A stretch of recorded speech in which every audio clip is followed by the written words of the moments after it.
All right, this one is going to be in English, so Robikjan can enjoy a little bit of vlogging as well, because the other one I did in Russian for our friends and family.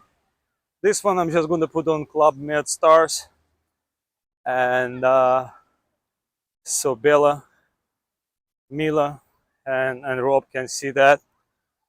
And I can do it on FSN as well, by the way, because though Yunichka doesn't speak English, but she knows what's going on. I'll be switching the languages anyways, but predominantly I'm gonna do it for my English speaking friends. So, and it's a little bit after 9:18 to be exact, and I decided to go for a walk because I had a very dramatic day today. It started at probably 5:30 in the morning when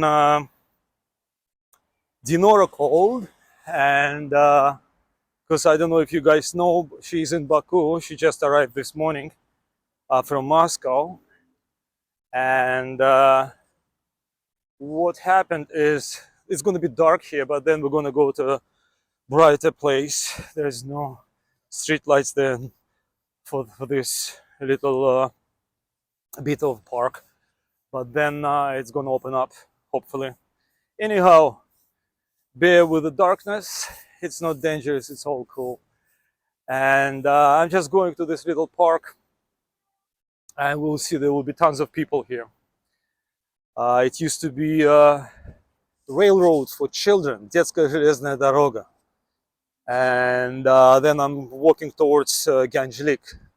All my friends and family from Baku know where that place is. And as you see now, there is a little bit more light there. So we're gonna go there and we're gonna walk and just relax. Because as I said, my morning started at 5:30 yesterday. Dinora called, or a couple days ago, she called from Moscow and told me that she broke her leg. She was supposed to come here, and the girls, I think, know she's doing some procedure, like a plastic surgery stuff.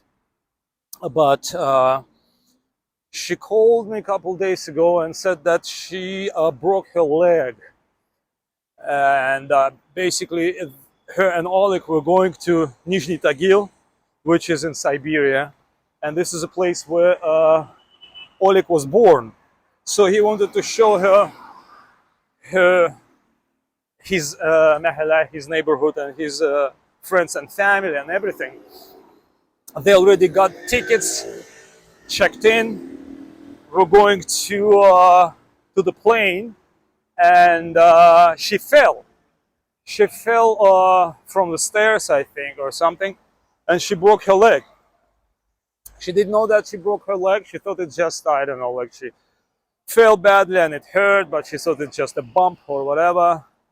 So they boarded the plane and they flown to. They jaywalk, I'll jaywalk as well. Holy shit. Yeah, anyway, so once they arrived to Nizhny Tagil, she looked that her leg was swollen.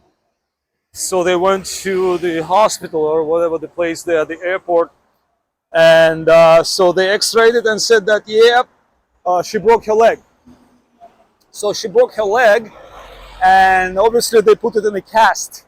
It's a right leg, and the cast is going all the way from the hip all the way to her ankles. So obviously she cannot bend that leg. So anyhow, in Nizhny Tagil, she spent it, I don't know, in somebody's apartment. Like, didn't go anywhere. The thing is that she had an appointment with the doctor, with this plastic surgeon, today at 8 o'clock in the morning. Now her flight was arriving and did arrive at 5 a.m. from Moscow. So imagine that, she arrives at 5 a.m. and then she stays there, like, well, she has to go through all this baggage and the visa and all that stuff. Luckily, it's not a big whoop here at the Aliyev Airport, International Airport. Even though it's beautiful and gorgeous, it's not that busy. And yeah, so what happened is that she arrives, and yesterday she called me from Moscow and said that, like, She asked me if I can go and meet her at the airport at 5:30 in the morning.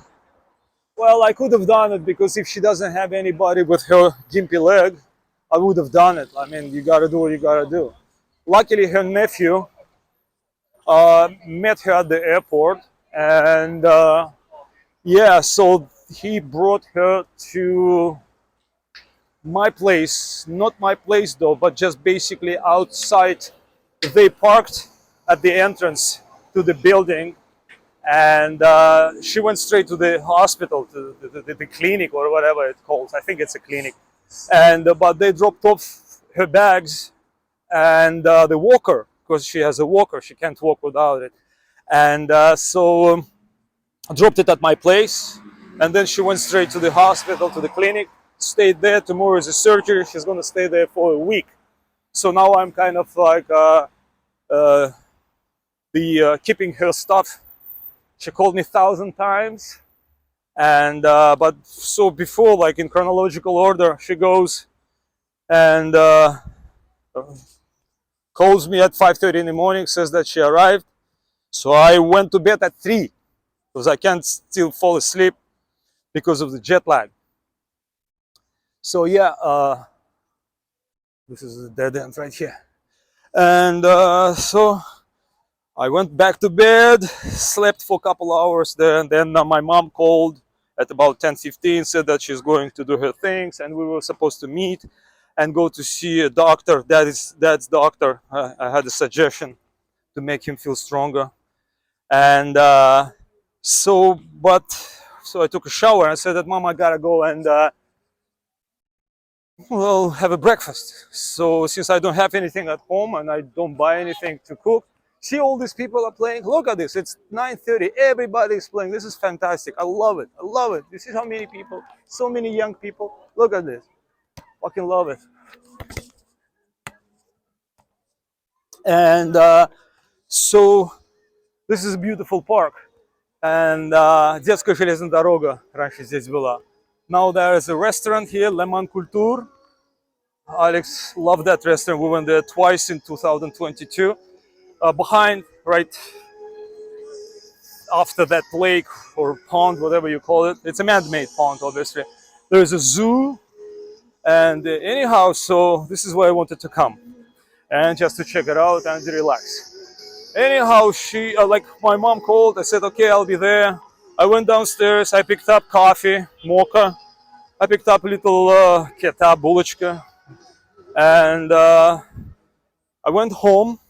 And I just, as I sat at the table, and I tried to eat, I didn't even have a single sip of coffee. Then my sister is calling from Moscow, and I'm like, all right, I'm gonna talk to her, chill, and have breakfast, and then go. So, and as soon as I pick up the phone, she goes that Dad has fallen down, and he's bleeding, and that's all she said. So, and she goes, run. So, holy shit, needless to say, I didn't have a sip of coffee or anything to eat. I went straight to Mama's place, checked out in the yard where Dad usually goes and sits in a gazebo. He was not there, so they told me this is where he fell. So I went back home. Dad was already there, so they already did the first aid thing. He was lucky enough. When he fell, he just lost his balance, and because sidewalk, and there was this little trottoir, whatever the fuck you call them, sidewalk, and so he had to step up. He couldn't step up, but like he lost his balance because he is not very good walking with a cane, and so he lost his balance, and he fell backwards. Luckily, he hit the car first, which kind of softened his impact. And then he fell on the ground and he hit the back of his head. So he started bleeding, obviously. There was a man passing by, so he saw that. And he grabbed Dad's phone, and the first name that he found in the address book there, it was my sister's, Ines, phone number. So he called that number. She's in Moscow. He says that right here, your dad, and he's in trouble. He fell and he's bleeding. So obviously Ina called me and Mom right away. Mom went downstairs. At that time, again, look at this, eh? God is great. there was a lady passing by, and she was a nurse. So she saw that, and at that time, mom came. So the nurse said that, okay, mom, go to the drugstore, which is like 5 meters away from where my dad fell, the same building, and to buy certain things, the antibiotic, the ointment, and stuff like that. So they dressed his wound. By that time, I was already there, so we took him to the clinic, his clinic, and thankfully, the driver, a friend of mine, Anaga, was there. So I picked him up. I said, Anaga, let's go. So he went with us, drove us to the clinic. They checked his wound, checked his his nape, the back of his head. Said that you gotta go to the hospital to do the X-ray and MRI and all that stuff, because you never know, right? So the bleeding was stopped at that time, but he was still kind of dazed a little bit, I guess, because he was in shock. And so we drove to Simashka. Again, my people from Baku know where Simashka is. It's not far from our place. And we spent there probably about 3 hours, but it was very, very quick, as they were just going through stages. First he goes through X-ray, then he goes through some whatever they have to, the MRI and all that stuff. So they did all that, and within probably 3 hours, because at 4 o'clock we were done. So we brought him back home, and so I went to my place and finally ate. And needless to say that throughout all that time, Dinora was calling me and asking me to look into her suitcase, because she needed some stuff for, for while she's in the stationary in the hospital, in the clinic, whatever you call it. And so then the guy came, her relative, nice guy, eh? Very nice guy, 57 years of age. I don't know how he's his fucking nephew, if he's Azeri. His name is Emin. He's a super nice guy, 57 years old. Like, came with a son, and so he picked up what had to be picked up to bring her to the hospital. Dinora muched some money off of me because she didn't have any.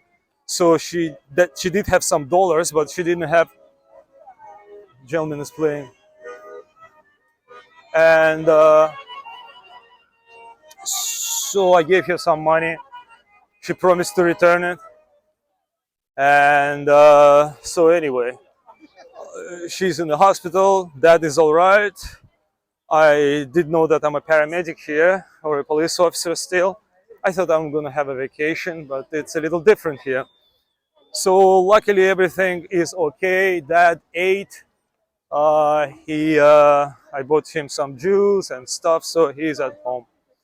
That was my day. So I told you about my day. I'm just walking around here. As you see, there are tons of people here. And it's a beautiful place. That's all I wanted to tell you. Right here, this place, this beautiful park. When I was a little kid, well, until I left this country, used to be, as I said, it's a children's railroad where there's real trains, just a little smaller in size. They were actually like a steamroller and the train cars. I remember a couple of times actually. I took it. My parents took me for a ride in this area. That was beautiful. So the only thing that left after all this renovation, it's that building. As far as you see, there's a building there. Right? You see that building right there? So that was the cash. What you call them? The where you buy tickets, ticket booth. That's it. So that's it. You see, it's tomorrow is the last day of school. Tomorrow is like последний звонок. And then there is summer holidays for children. So as you see, this place is filled with people of all ages. But Azerbaijan is such a backwards country. I tell you why. Let me just start a new video, because I just want to keep them short. It's easy for me to edit them when they're short, and then I YouTube them, and that's it. So I'm going to start a new one.